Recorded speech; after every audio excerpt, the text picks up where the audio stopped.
Okay, so when I go and have a look at any car, I'll always pack with me some essential kit for checking it out, and I'll go through those with you now. I'll always take a torch, that is just so I can have a look if it is a bit darker, even though I never recommend looking at a car in the dark, but sometimes you need to have a look underneath, or even torch light does help you just to get a better view on any bodywork damage or stuff like that, or any rust underneath. So always take a torch. I'll always take a jack, just oops.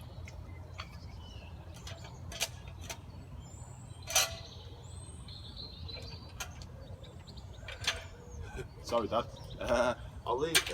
I'm not even going to edit that out, but I'll always take a jack, just so that I can jack the car up, see whether or not there is anything under there that I really would want to stay away from, see whether the brakes are good, stuff like that, have a look at any corrosion.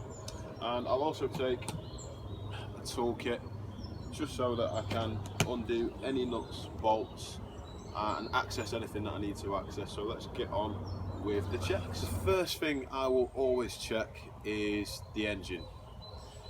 However, I would recommend checking the paperwork first, because it is something that I always used to forget.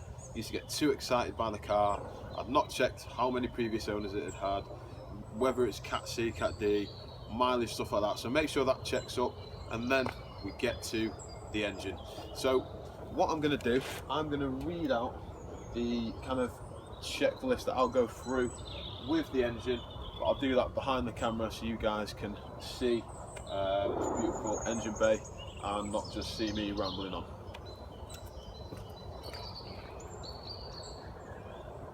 So you want to check and make sure the water pump and belts all seem okay. I always ask for the owners to have a cold car, so not warming it up, because it's going to get warm when you test drive it. I want to see what it's like when it's cold. I check the oil and oil cap, make sure there's no gunk under there, nothing too creamy, white or too brown, that could indicate the head gasket. Check what oil is in the car, check whether the oil levels are all good. I mean, when I bought this car, all the oil was clean, it had just been serviced, so you want to just make sure you've got proof of that. When you do start up the engine, make sure that there's no unfamiliar noises, make sure that there's no tapping noises, no squeaking noises. Obviously the engine make noise, but anything that seems alarming, just take caution. Now, with the engine bays, you will notice that the cam cover, which is the red cover on top of the engine, that can flake, and that is just the paint, that's nothing to worry about.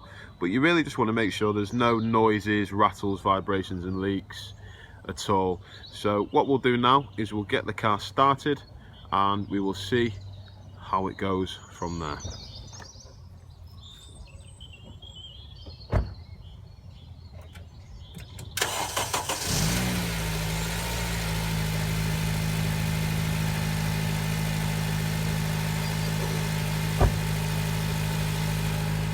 Okay, so as you can hear, that engine started absolutely fine, it didn't struggle, started on the button.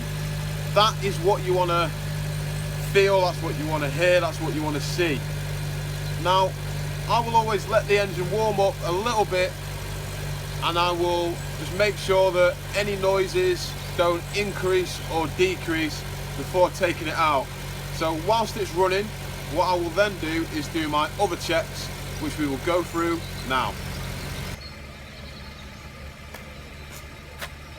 Okay, so whilst the engine is running, I'm going to make the most of that time whilst it's warming up. I'm going to check the brakes, I'm going to check the tyres, I'm checking for even wear, checking for the brand of tyres, checking how much is left on the brake pads, and this will give you a general indication of how much the owner has cared for the car.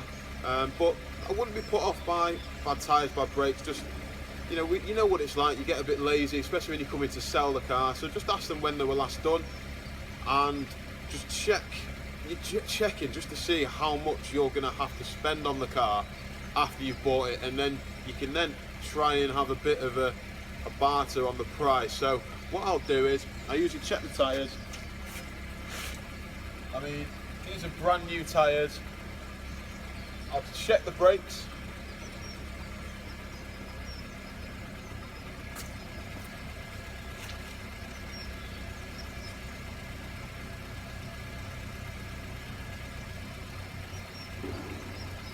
So just by checking how much lip you've got on your discs, just show you, when they were last done. I'll also check how much is left on the pads. Like I said, it's quite easy to do. If you can't see through the wheels, what I would recommend doing is either taking the wheels off, or if you just spin the wheel with the steering wheel either to left or right, that can give you a bit more breathing space. So once you've had a look at that, I will move on to my next checks, and I'll show you those now.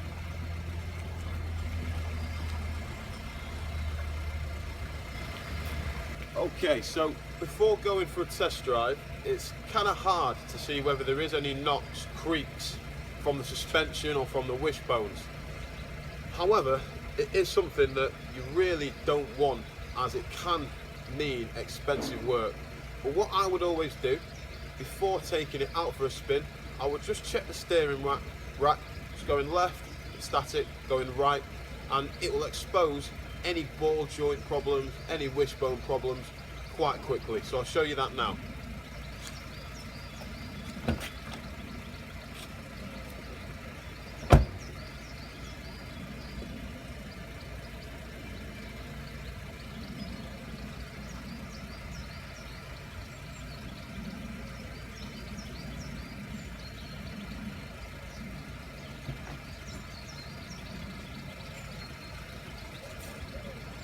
Okay, so you might be thinking, I don't know what to look out for, what to listen out for. That test will expose quite a lot, and don't be scared to do it more than twice, more than 3 times. At the end of the day, it's you that is putting the money into the seller's pocket, so you need to check and make sure that everything is great. So we'll now move on to the next checks and then take it from there.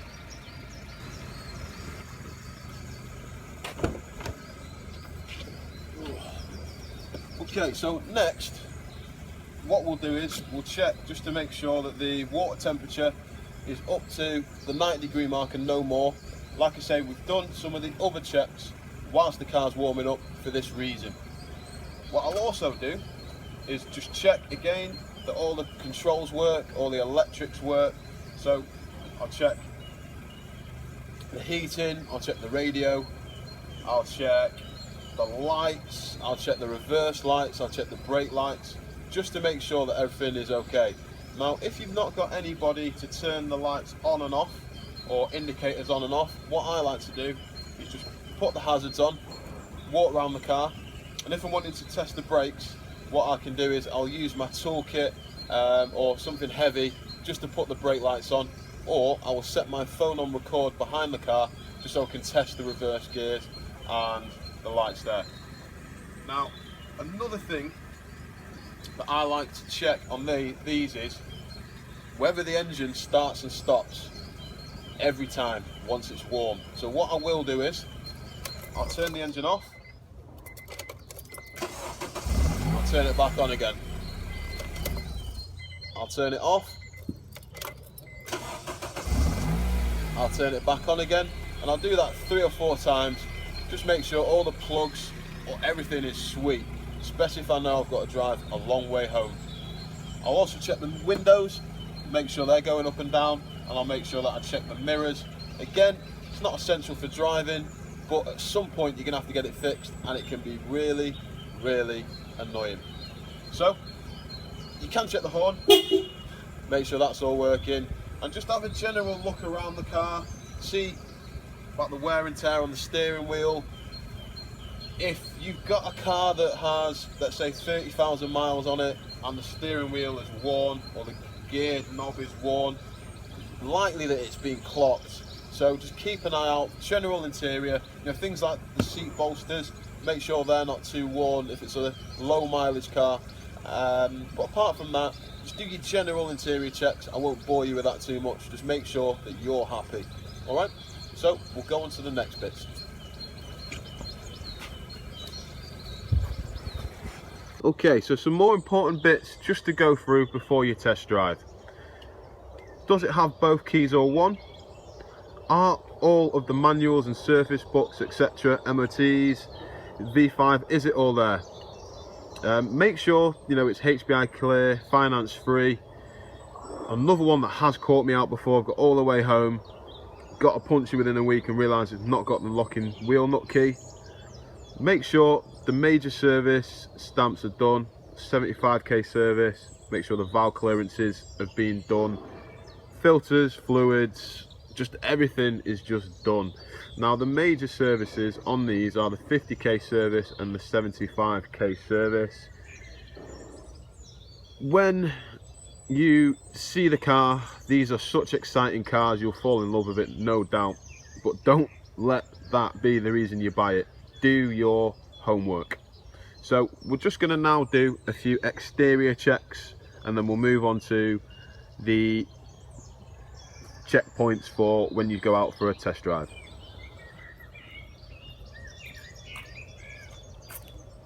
Okay, so even though we drive the car from the inside, everybody else sees it from the outside, and we want to make sure the paintwork is good.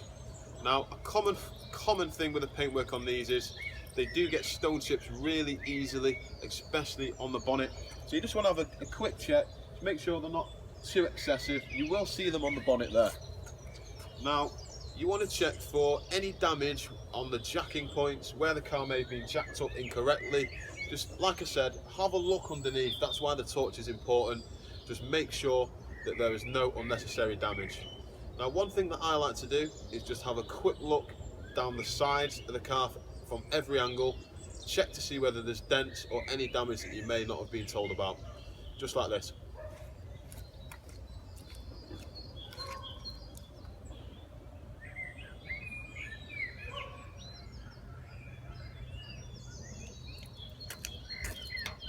What I'll also do is I will check under here, check all the arches, under the sills.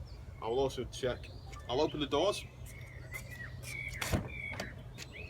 and I'll just make sure that the hinges aren't too worn, again because it's all stuff that will get quite expensive to fix. So now we'll move on to the next point.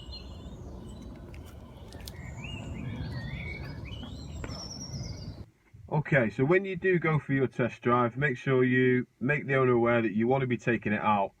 I like to do at least 10 miles in any car. I'm spending any more than 5 grand in, or to be honest with you, any more than 2 grand. It's a lot of money to lose, so make sure you take it for a proper spin.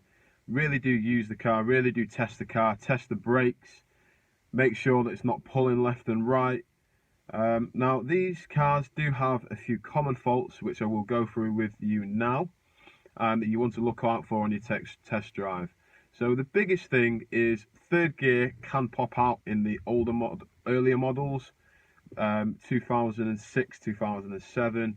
I believe around the 57 plates, 2008 plates, that third gear synchro issue was fixed. However, you can get it fixed at a reasonable price now anyway, if that was to happen to you. So we'll go for a few more common faults. So the clutches in these can be known to whine when cold, it can be known to click and also be a little bit squeaky. Now this doesn't necessarily affect the performance of the clutch, you can get on with daily life with these, but what I would be aware of is if the clutch sits quite high, if when you are accelerating, it does start to get that horrible clutchy smell.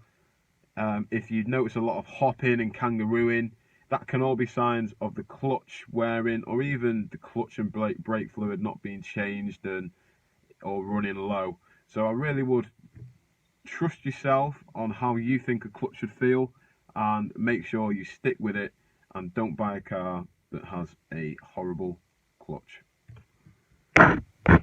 Now these can be known to have a clicky subframe. Now it doesn't affect the performance, it's just downright annoying. On the hard acceleration, on the hard braking, you can notice quite a strong clicky noise, which is just the dirt getting trapped in between the two sections of the subframe. Now, it's an easy fix. You can, take it in to get that cleaned out, and that'll fix it straight away. I've mentioned, just making sure that the car is warm in this video, and the reason for that is because when you go out, you want to test VTEC and make sure that VTEC engages properly. Make sure that there's no hesitation, it goes right through the revs, because some of these can, like any engine, if it isn't doing what it's meant to do, stay away.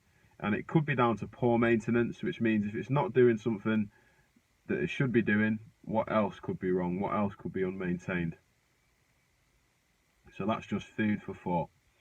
No VTEC, don't buy it. Okay guys, so I'm going to wrap it up there. Like I say, we've been through as much as we need to go through if you are looking at buying one of these cars, but you can also relate it to general motoring and mechanics, any car buying guide in general. Now, I'm by no means a mechanic or an expert, and the information that I've put in this video is through my own opinion and also those on forums, and to be honest, it has never let me down. So do your research, take it out for a test drive, and I mean a proper test drive. Now, all the things we've mentioned, look out for those. Make sure that it is engaging into third gear. All the expensive things like the gearbox, the brakes, just make sure that engine has been looked after and it's backed up with service history. Now, the biggest tip that I didn't mention was just make sure if you're looking at a GT model, it is a GT model. As I've noticed, some of these have been advertised as GT models and they're not. And the biggest way to determine the difference is the GT model has air conditioning, the GT model has cruise control, as well as a refrigerated glove box, so little things like that, and also it has heating controls on the passenger side. So just make sure you're having a look at the right model and it's being advertised correctly. So I hope you guys have enjoyed it. I've put in as much as I can possibly put in, and I'm sure there's lots of other checks you can do, but this is just the basics. So if you have liked the video, please hit like, feel free to share, and hopefully, this will help you guys when coming to buy your Type R. And if you want to leave a comment and ask me something that I might not have put in the video, please do so. And if you want to see more from us at Stealth Brothers, please hit the subscribe button, and I will see you guys on the next one. Take care, keep it stealthy, and see you soon.